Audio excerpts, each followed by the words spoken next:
Bharatiya Janata party प्रदेश कार्यालयामध्ये आयोजित या पत्रकार परिषदेमध्ये आपल्या सगळ्यांचं मनापासून स्वागत। उभाटा गटाचे खासदार जनाब संजय राऊत यांनी काल माननीय मुख्यमंत्री देवेंद्रजी फडणवीस साहेब यांच्याबद्दल बोलताना व्हीएसआर कंपनीमध्ये त्यांचे विमान असेल आणि राजकीय नेत्यांची इन्व्हेस्टमेंट व्हीएसआर मध्ये आहे अशा पद्धतीचं वक्तव्य केलं होतं। मी कालच संजय राऊत यांना सांगितलं होतं की त्यांनी या प्रकरणामध्ये माफी मागितली पाहिजे, परंतु संजय राऊत यांनी या प्रकरणामध्ये दिलगिरी व्यक्त केली नाही, माफी मागितली नाही। त्यामुळे उभाटा गटाचे खासदार जनाब संजय राऊत यांना मी कायदेशीर नोटीस पाठवत आहे। संजय राऊत यांनी येत्या 7 दिवसामध्ये देवेंद्रजींची जाहीरपणे माफी मागावी, अन्यथा या प्रकरणामध्ये संजय राऊत यांना कायदेशीर बाबीला सामोरं जावं लागेल। ज्या पद्धतीनं दादा भुसे यांच्याबद्दल अशाच पद्धतीचं वक्तव्य केलं, मग कोर्टामध्ये जाऊन नाक घासून माफी मागितली, किरीटजी सोमय्या यांच्याबद्दल अशाच पद्धतीनं वक्तव्य केलं, नंतर कोर्टामध्ये जाऊन माफी मागितली। आता देवेंद्रजींबद्दल जे तुम्ही वक्तव्य केल्याबद्दल त्याबद्दल देखील तुम्हाला माफी मागावी लागेल। संजय राऊत सातत्यानं खोटे बिनबुडाचे आरोप करतात। आता होळी जवळ आली आहे आणि होळीच्या पार्श्वभूमीवर नशा करून कदाचित काल संजय राऊत यांना जास्त नशा झाली असेल, म्हणून नशेबाजीमध्ये संजय राऊत यांनी आरोप केले असेल। कदाचित होळीनंतर संजय राऊत यांची नशा उतरेल आणि त्यांना या प्रकरणामध्ये माफी मागावी लागेल। संजय राऊत यांनी देवेंद्रजींची माफी मागितली नाही तर आम्ही या प्रकरणामध्ये पुढे कायदेशीर प्रक्रिया पूर्ण करणार आहोत। संजय राऊत यांना माझ्या वकिलांमार्फत मी नोटीस पाठवलेली आहे। संजय राऊतांनी माफी मागावी ही आमची मागणी आहे। याआधी देखील सातत्यानं खोटं बोलण्याचं काम संजय राऊतांनी केलंय। त्यामुळं संजय राऊत यांना काही कोटीचा दावा मी टाकणार नाही, कारण काही कोटी संजय राऊतांना मागितले तर पत्राचाळीच्या घोटाळ्यातले पैसे द्यायला संजय राऊतांकडे आहेत, कोविडमध्ये केलेल्या घोटाळ्याचे पैसे द्यायला संजय राऊतांकडे आहे। त्यामुळे मी त्यांना माफी मागण्याबद्दल ही नोटीस पाठवत आहे। सध्या जे युद्ध चालू आहे त्यावर संजय राऊत यांनी भाष्य करताना असं सांगितलं की मोदींमध्ये हे शांत करायची क्षमता आहे असं त्यांच्या समर्थकांना वाटतं, मग आपलं परराष्ट्र धोरण नेमकं काय करत आहे? पंतप्रधान नरेंद्र मोदीजींचं नेतृत्व काय आहे हे 140 कोटी जनतेनं बघितलेलं आहे। अशा पद्धतीनं आपल्याच देशाच्या पंतप्रधानांचा अपमान करण्याचं काम संजय राऊत यांच्याकडनं केलं जातंय। आपल्या देशामध्ये राहायचं, भारताचं मीठ खायचं आणि गुणगान मात्र परदेशातल्या लोकांचं करायचं, हे संजय राऊत यांचं धोरण झालेलं आहे। पंतप्रधान नरेंद्र मोदीजींचा अपमान करायचा म्हणजे 140 कोटी जनतेचा अपमान करण्याचं काम संजय राऊत यांच्याकडनं केलं जातोय। जी काही युद्धाची स्थिती आहे त्याबद्दल आपले परराष्ट्र मंत्री आणि देशाची व्यवस्था पूर्ण त्या गोष्टीवर लक्ष ठेवून आहे आणि या प्रकरणामध्ये संजय राऊत यांनी नाक खुपसायची गरज नाही।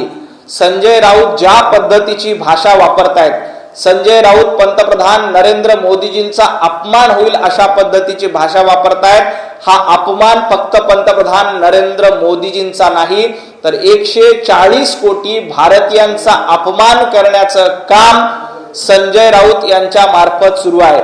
या देशामध्ये राहायचं, भारत भूमीमध्ये राहायचं आणि गुणगान मात्र परदेशी लोकांचे करायचे, हा संजय राऊतांचा धंदा झालाय। आणि अशा पद्धतीनं युद्धाच्या काळामध्ये नेमकं भारताने काय भूमिका घ्यावी याबद्दल विचार करायला केंद्रीय पातळीवर नेते बसलेले आहेत, केंद्रीय पातळीवर अधिकारी बसलेले आहेत। संजय राऊत तुम्ही याच्यामध्ये नाक खुपसू नका। आपली देशाची मान शर्मेनं खाली जाईल अशा पद्धतीची विधानं, अशा पद्धतीची वक्तव्य तुम्ही करू नका। भारत पंतप्रधान नरेंद्र मोदीजींच्या नेतृत्वात सक्षम आणि समर्थपणे पुढे जातोय ते बघा। देशामध्ये युद्ध सुरू असलेल्या पट्ट्यामध्ये अनेक भारतीय पर्यटक त्याचबरोबर भारतीय अडकून पडलेले आहेत, त्यांना देशामध्ये परत आणण्यासाठी उपाययोजना तातडीने करायला हव्यात असं देखील संजय राऊत यांनी म्हटलेलं आहे। केंद्रीय परराष्ट्र मंत्रालयानं याबद्दलची ॲडवायझरी जाहीर केलेली आहे। त्यामध्ये जे कोणी आखाती देशामध्ये आपले भारतीय नागरिक आहेत त्यांना सुरक्षित स्थळी हटवण्याचं काम यंत्रणांकडे केलं जाईल। त्याबद्दल संजय राऊतांनी चिंता करू नये। संजय राऊत आपल्या पक्षामध्ये आपली काय अवस्था आहे त्याचा जास्त विचार करा. तुम्ह्याच्या उभाटा गटामध्ये तुम्हाला कोणी विचारत नाहीत. अधूनमधून काँग्रेसची प्रवक्तेगिरी करणं, अधूनमधून शरद पवारांची प्रवक्तेगिरी करणं हा तुमचा धंदा आहे. आखाती देशामध्ये जे युद्धजन्य स्थिती आली आहे तिथे काही भारतीय नागरिक अडकलेले आहेत. त्यांना सुरक्षितपणे भारतामध्ये आणण्यासाठी पंतप्रधान नरेंद्र मोदीजींचं नेतृत्व सक्षम आहे. त्याबद्दल संजय राऊतांनी चिंता करण्याचं काही कारण नाही. संजय राऊत आपल्या पक्षामध्ये काय अवस्था आहे त्याचा विचार करा. देशाची चिंता करण्याची जबाबदारी 140 कोटी जनतेने पंतप्रधान नरेंद्र मोदीजींना दिलेली आहे आणि देशाची चिंता करण्यासाठी पंतप्रधान नरेंद्र मोदीजी आणि एनडीएचं सरकार सक्षम आहे. त्याचसोबत संजय राऊत असं देखील म्हणतात की भारत आणि अमेरिकेमध्ये जो ट्रेड डील झाली आहे त्यामुळे भारत हा अमेरिकेचा गुलाम झाला आहे. भारत अमेरिकेचा गुलाम झाला नाही. भारत आणि अमेरिकेच्या करारामध्ये जो काही निर्णय झाला त्याच्यामुळे आपल्यावरचं टॅरिफ कमी झालंय. राहिली भाषा गुलामीची ती संजय राऊत हे राहुल गांधींचे गुलाम झालेले आहेत. संजय राऊत हे सोनिया गांधींचे गुलाम झालेले आहेत आणि संजय राऊत काँग्रेसचे दलाल झालेले आहेत. त्यामुळे गुलामगिरीची भाषा करण्याचा अधिकार संजय राऊतांना नाही. गुलाम जे स्वतः आहेत त्यांनी इतरांबद्दल आरोप करू नये. ज्या पद्धतीनं संजय राऊतांकडनं काँग्रेसची दलाली करण्याचं काम केलं जातंय, ज्या पद्धतीनं राहुल गांधींची गुलामी करण्याचं काम संजय राऊतांकडनं सुरू आहे, त्यामुळं भारत आणि अमेरिका कराराबद्दल संजय राऊतांनी न बोललेलं बरं. उलट भारत आणि अमेरिकेचा जो करार झाला त्याच्यामुळं आपल्यावरचं टॅरिफ कमी झालंय आणि आपल्या दोन्ही देशाचे संबंध हे बळकट झालेत, मजबूत झाले. पंतप्रधान नरेंद्र मोदीजींच्या नेतृत्वामध्ये जगभरामध्ये भारताचं नाव अभिमानानं घेतलं जातं. भारताचा झेंडा गौरवानं फडकवला जातो. हे आपण सगळ्यांनी बघितलंय. त्यामुळेच संजय राऊत पंतप्रधान नरेंद्र मोदी यांना एकदा नाही, दोनदा नाही तर 3 वेळेला देशातल्या जनतेनं पंतप्रधान म्हणून निवडून दिले. संजय राऊत आपली लायकी काय आहे? आपल्याला राज्यसभेला मागच्या दारामधून जावं लागतं याचा विचार करा. त्यासोबत जे यांच्या पुतळ्याचा जो वाद चालू आहे त्यावरून संजय राऊत यांनी पुन्हा एकदा टीका केली आणि ते असं देखील म्हणतात की जे नवीन संसद भवन आहे हे गुजरातमधल्या एका लग्नाच्या मंडपासारखं वाटतं, हॉलसारखं. संजय राऊतांना इंग्रजांचा एवढा पुळका आलाय की इंग्रजांच्या सगळ्या वास्तू जिवंत ठेवल्या पाहिजे. गुलामगिरीचं सगळं लक्षण जिवंत ठेवलं पाहिजे. गुलामगिरीच्या खुणा हटवल्या की संजय राऊतांचा तिळपापड होतो. कारण संजय राऊतांना गुलामगिरी करण्याची, चाकरी करण्याची सवय लागलेली आहे. पंतप्रधान नरेंद्र मोदीजींच्या नेतृत्वामध्ये गुलामगिरीच्या सगळ्या खुणा पुसण्याचं काम सुरू आहे. भारत हा स्वातंत्र्य झाला आणि त्यानंतर इंग्रजांच्या गुलामगिरीच्या खुणा बाजूला सारून भारताचा स्वाभिमान आणि भारताचा अभिमान टिकवण्याचं काम पंतप्रधान नरेंद्र मोदीजींच्या रूपामध्ये केला जातोय. सेंट्रल व्हिस्टा बांधून पंतप्रधान नरेंद्र मोदीजींनी देशाची एक वेगळी ओळख निर्माण केली आहे. परंतु संजय राऊतांना ते बघवत नाही, कारण तिथं सेंट्रल व्हिस्टामध्ये हिंदुत्वाचे प्रतीक असलेल्या काही गोष्टी आहेत आणि संजय राऊतांना जेव्हापासून काँग्रेसची चाकरी करायला लागलेत त्यामुळे हिंदुत्वाच्या प्रतीकाबद्दल त्यांना अभिमान वाटत नाही. त्यांना त्याबद्दल लाज वाटते. त्यामुळे ते सेंट्रल विस्तारला लग्नाचा मंडप म्हणतील, आणखी कशाला अजून काहीतरी म्हणतील. संजय राऊत तुम्हाला लग्नाचा मंडप आठवत असेल तर तुम्ही त्याबद्दल आपल्या सेंट्रल विस्तासारख्या मोठ्या वास्तूचा अपमान करतायत की जिथं लोक बसतात ते लोकशाहीचं मंदिर असतं.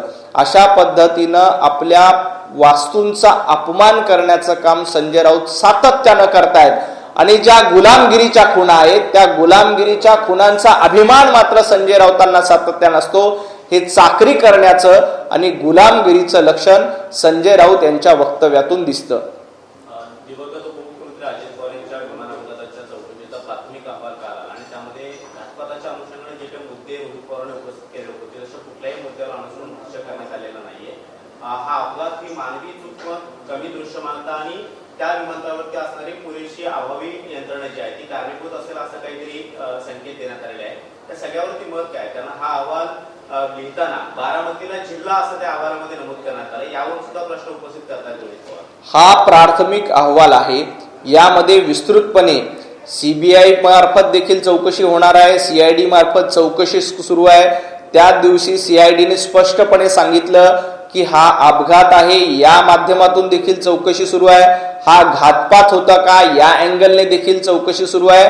आणि हा निष्काळजीपणा होता का, या तिन्ही अँगलनी चौकशी करण्याचं काम सीआयडीच्या मार्फत केलं जातोय. यातला एक प्राथमिक अहवाल आता आलेला आहे.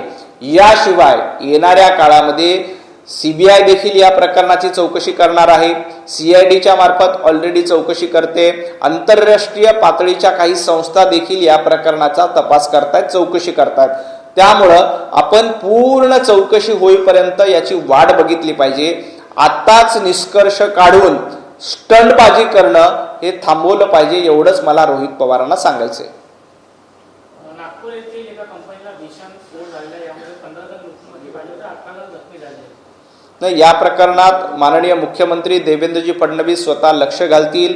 कशा पद्धतीनं तिथे मदत कार्य पोहोचलं पाहिजे, तातडीचं मदत कार्य करण्याचं काम राज्य सरकारच्या माध्यमातून देखील केले जाईल. आणि यापुढे अशी घटना घडणार नाही यासाठी राज्य सरकारकडनं खबरदारीचे उपाय देखील घेतले जातील. भारतीय जनता पार्टीच्या प्रदेश पदाधिकाऱ्यांची पहिली बैठक माननीय प्रदेशाध्यक्ष रवींद्रजी चव्हाण साहेब यांच्या नेतृत्वामध्ये आज प्रदेश कार्यालयामध्ये आयोजित करण्यात आली होती. या बैठकीला माननीय प्रदेशाध्यक्ष रवींद्र चव्हाणजी, भारतीय जनता पार्टीचे नवनिर्वाचित उपाध्यक्ष, सरचिटणीस, पदाधिकारी हे उपस्थित होते. या बैठकीमध्ये येणाऱ्या काळामध्ये भारतीय जनता पार्टी कशा पद्धतीने वेगवेगळे कार्यक्रम करायचे, आमची बूथ रचना असेल, वेगवेगळे आगामी कार्यक्रम असतील, भारतीय जनता पार्टीच्या वतीने प्रशिक्षण अभियान देखील कार्यकर्त्यांचं सुरू आहे. त्या सगळ्यांचा आढावा माननीय प्रदेशाध्यक्ष रवींद्रजी चव्हाण यांनी घेतलाय आणि भारतीय जनता पार्टीचे सर्व नवनियुक्त पदाधिकारी या बैठकीला उपस्थित होते. खूप खूप धन्यवाद.